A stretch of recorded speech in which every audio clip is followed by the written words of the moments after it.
Ok, hello, bonsoir et bienvenue pour ce nouveau Road to Payout, saison 3, épisode 12, ma casquette est de travers.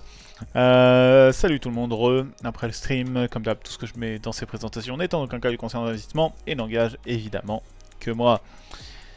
Aujourd'hui, on a stop loss, on a pris un SL aujourd'hui.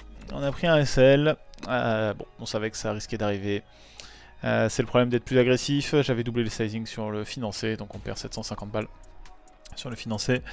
Grosse douleur, forcément, grosse douleur, et 375 sur les autres évals, donc là, perte normale de ce qu'on, par rapport à ce qu'on vise en ce moment. Pas de changement de ce côté-là, mais voilà, on perd 750 sur le financé, donc eh bien, le payout n'est plus en jeu pour le mois de mai sur Fidias. Retour quasiment à la case départ à 50 069, le compte est largement encore tradable puisque je perds 750 sur un drawdown de 2500, donc voilà, tout à fait manageable, il n'y a pas de souci. Mais en tout cas, le payout n'est plus accessible pour le mois de mai, donc maintenant on va bosser pour le mois de juin, donc un mauvais trade, on va le décortiquer ensemble. Pour aujourd'hui, j'avais un biais haussier avec la doji de vendredi qui avait appui dans le gap daily qui s'était fait ici. Plus la proximité des all-time highs qui était juste là, plus un début de journée qui était déjà bien vert, ça biais haussier pour aujourd'hui, il n'y avait pas photo. Sentiment niveau à 15h30, on avait un bel open bien déterminé qui a monté très fort. Allons regarder ça, vous l'avez vu en stream, mais bel OPR qui a vraiment qui a monté extrêmement fort, qui a été cherché vraiment très haut très vite, qu'on a cassé tout de suite sans même retester l'OPR, hein, ça veut dire vraiment on a clôturé au-dessus sur celle de 15h50 et plus jamais on a été retesté l'OPR de la journée. Vous voyez, j'enregistre, il est 19h59 et 35 secondes, et donc voilà, on a vraiment été chercher très haut. On a vraiment été chercher très haut, très vite.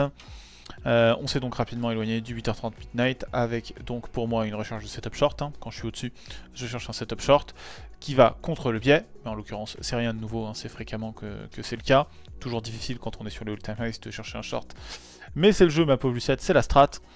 La seule zone significative au nord, ce sont les all-time highs justement à 18 762, on n'avait rien d'autre. Au sud, on a fait un fair value gap 1 heure qui a été retravaillé à l'open. Qui a été retravaillé juste avant l'open là et qui avait été cassé, enfin retravaillé dans son intégralité, pas cassé parce qu'on close à l'intérieur, mais où on avait été chercher, l'OPR avait été cherché en dessous de ce fair value gap, et en dessous on avait un gap 15 minutes qui était plus intéressant à mon avis, parce que le gap 1 heure il s'est fait là à midnight, il s'est fait vraiment à l'ouverture, il s'est fait entre la clôture de 22h et la bougie de 1h du matin, donc on avait quelque chose de voilà, un gap 1 heure qui se fait le lundi matin à minuit, c'est pas le meilleur gap que je recherche. Je l'avais noté quand même, au final il a été parfaitement respecté. Donc, voilà. Mais voilà, et gap 15 minutes ici qui me semblait un peu plus intéressant, parce qu'à proximité des PDL, hein, ça c'est les PDL qui sont ici, à proximité des PDL, de la liquidité au-dessus, dont les Asialo qui n'avaient pas été repris par l'Open. Donc cette zone-là était un chouïa plus intéressante. Au final on n'y sera jamais allé. On n'y sera jamais allé. Donc voilà, plus bas un gap M15 qui est en attente et qui aurait pu être une bonne zone avec la proximité des PDL plus croisé dans le gap daily, puisque le gap 15 minutes il était globalement dans le daily, alors que là on a à peine retouché le daily, vraiment une toute petite ombre dans le daily, mais donc voilà. Le setup qu'on a pris à 18h et quelques, il s'est dessiné sur ce swing haussier à 17h30 qui a été une divergence baissière, donc qui se fait pas sur les plus hauts, mais en même temps je pensais pas qu'on allait forcément retaper les all-time highs. En ce moment on les retape pas forcément, donc je me suis dit ok, c'est peut-être juste le plus haut qu'on va atteindre maintenant. Donc divergence baissière 4350 contre 3505, 224 contre 257, donc petite divergence baissière, pas extrêmement marquée, mais une divergence quand même, encore une fois pas sur les plus hauts, donc c'est à prendre en compte que ça y manquait ça. Cela dit, la zone était intéressante parce qu'on bloque sur les previous all-time highs que j'avais laissé tracer ici, c'est la ligne en rouge pointillée que vous voyez ici. Donc on rebloque sur une zone qui est quand même un petit peu significative. Et tout de suite après avoir bloqué, on fait un gap M3 et on fait même un gap M5. Donc ces deux éléments-là me font me dire, tiens, c'est plutôt intéressant, c'est plutôt intéressant. À l'état des courses, j'ai posé un ordre à la vente sur le bas du gap M3 que vous voyez ici, le gap le plus haut. Donc j'ai pas voulu travailler celui-ci, j'ai vraiment essayé de travailler celui qui était le plus haut. On a été fill ici, donc on a été fill, je vais pas vous dire de bêtises. Je vais pas vous dire de bêtises, on a été fill à 18h04. 18h04, je regardais le fil se faire, je suis allé enregistrer ma vidéo. Et pendant ma vidéo, j'ai entendu le stop loss se déclencher à 18h58. Le stop loss s'est déclenché à 18h58. Donc voilà, on a commencé par aller en positif. Hein, quand on a été exécuté, on a commencé à être en positif. Mais après, c'est remonté contre moi. On va voir le graphe en entier juste après. Je vous mets le cumulatif delta de l'IS parce que le cumulatif delta de l'IS était une des raisons aussi pour lesquelles j'ai pris ce short. Déjà, on avait la même div sur l'IS, première chose. Deuxième chose, on a vu l'IS faiblir. On a vu l'IS faiblir. Le cumulatif delta de l'IS commencer à vraiment aller chercher plus bas. Et donc du coup, quand je rentre à ce moment-là, je me dis, ouh, on n'est pas trop mal. On n'est pas trop mal. On n'est pas trop mal, l'IS avait bien commencé à descendre, et d'ailleurs on voit qu'il a vraiment été chercher beaucoup plus bas derrière. On sent que la pression à la baisse elle était réelle, mais elle se matérialise pas sur le NQ par une baisse, puisque sur le NQ on va chercher les all-time highs ici, et puis après on va faire un nouveau all-time highs jusque là, avant cette fois-ci de décrocher, mais on décroche pas tout de suite. Il me stop sur les plus hauts, on aurait pu au final TP, puisque le TP était là. Si le stop avait été un tout petit peu plus haut, et ben on aurait pu TP, puisque la redescente est magnifique. C'est pas une excuse, hein. Le trade est juste pas bon, hein. Si je me fais stopper, c'est juste que le trade est pas bon, ça veut dire que j'ai pas attendu le bon moment, j'ai pas été assez patient. Donc pour le coup, ce n'est pas une excuse, je note juste que voilà, pour 5 points globalement, on se fait stopper. Mais c'est en aucun cas une excuse, le trade était juste pas bon. Une autre chose qui était pas bonne, c'est que j'aurais dû mettre mon stop au-dessus du previous all-time highs qui était ici. À partir du moment où on allait chercher un nouveau all-time high, c'était une invalidation de setup, donc j'aurais dû mettre le stop là. Mais au final, je pensais pas qu'il allait y aller aussi fort que ça aussi rapidement. C'est pour ça que j'étais en train d'enregistrer ma vidéo, parce que je me suis dit, oh, c'est bon, c'est large, tranquille, vu le peu de mouvement qu'il y a, ça va le faire. Et puis bah, finalement, ça l'a pas fait, donc on s'est fait stopper. Analyse. On a eu un setup donc pas complet, on n'est pas sur un plus haut, on n'est pas sur une zone higher time frame, même si encore une fois on peut argumenter que les all-time highs constituent une zone importante de facto. Résultat, on se fait prendre un gros stop, j'étais en train de record au moment du stop, donc je ne pouvais pas monitorer le trade, mais si j'avais pu, je l'aurais sûrement coupé quand il a passé les previous all-time highs. Encore une fois, pas une excuse, hein, j'aurais juste pu mettre un ordre stop plus bas que ce que j'avais mis. Résultat, grosse lose à cause de l'augmentation du sizing qui nous reset quasiment le financé, qui est toujours, encore une fois, largement tradable.